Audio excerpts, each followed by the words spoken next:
Hello everyone, welcome to my YouTube channel where we talk about video games and their history. Today we're talking about the WonderSwan Color, which is a Japanese console that did not get released stateside. In fact, it only got released in Asia. It was Bandai's answer to it was Bandai's attempt to dive into the handheld market and take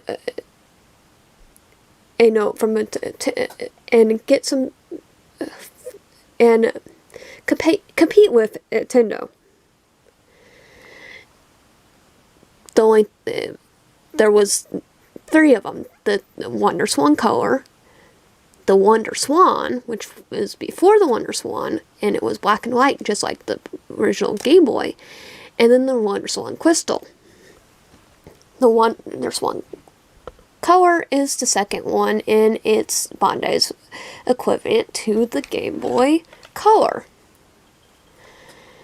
Just like the Game Boy Color, it can play both WonderSwan games and WonderSwan Color.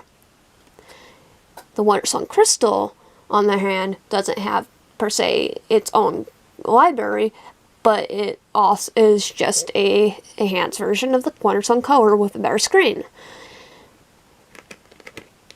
The WonderSwan Color, the WonderSwans, you put the games in this way. You have a thing, then walk the battery in. It takes double A's. You have the screen thing, just like the darken and lighten the screen, just like a Game Boy and the Game Boy Color does. And you turn on the game.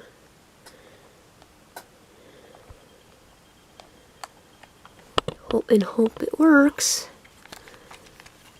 And sometimes it does not get going correctly.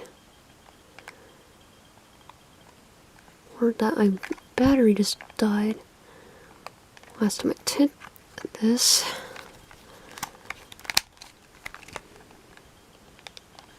Okay, it's working, but it's kind of iffy because the way you put in. I will say the game works, though. And I'll show the next footage, just edit and footage. But the WonderSwan, let's try this one first. I will say that one does work. I'm gonna just edit the video to show it. The screen is kind of dark, kind of like any of the Game Boy games are.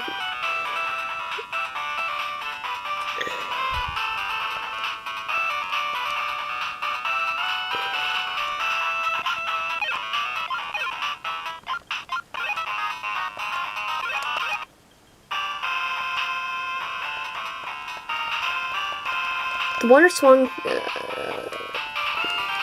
handhelds started in '99 and only lasted until '93 because it's sort of niche compared to the Game Boy as the Game Boy was released worldwide compared to the WonderSwan.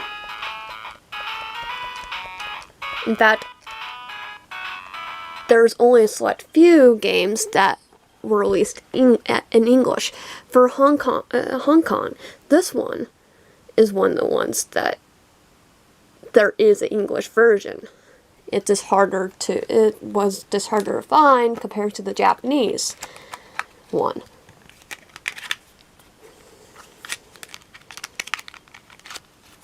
But understanding the fact that there are more consoles than we actually got stateside is a key part of video game history. In fact, the Super Nintendo and the Nintendo Entertainment System are completely different than what were released in Japan because the market was completely different.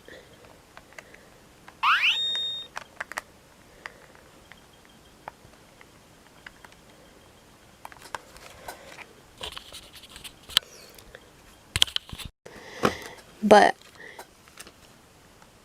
I would say it's just as bad as with the screen. It's just as bad as with the Game Boy and the Game Boy Color, where you have to have light, which I have one that's on right now, and you basically play the game. I'm surprised I'm able to actually see it though. But it's a game, WonderSwan game. Let me see if I could continue on the game that I had. Yeah, you could continue, and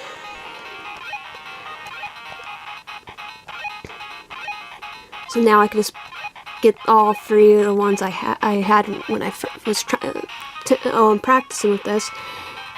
And you basically do a RPG. This is Digimon, by the way.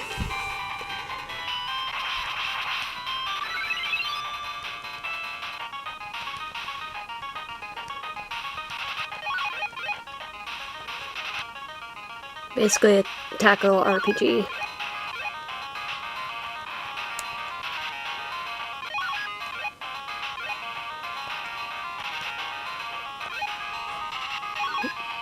But it could play the WonderSwan games. It has a battery pack. It has multiple buttons.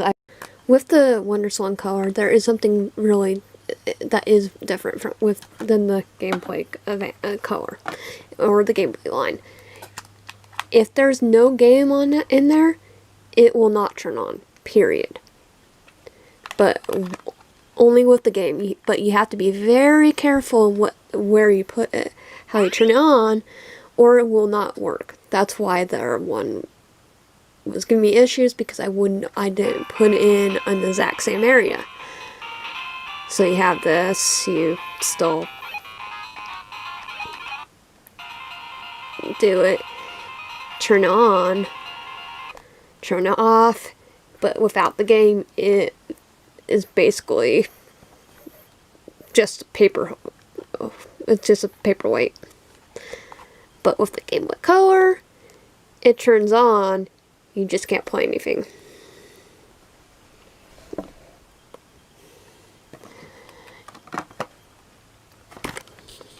The WonderSwan apparently had the price tag around $39 US. And the WonderSwan Color was around $60 US at the time they were released. The consoles themselves only lasted around 1999 to around 2003.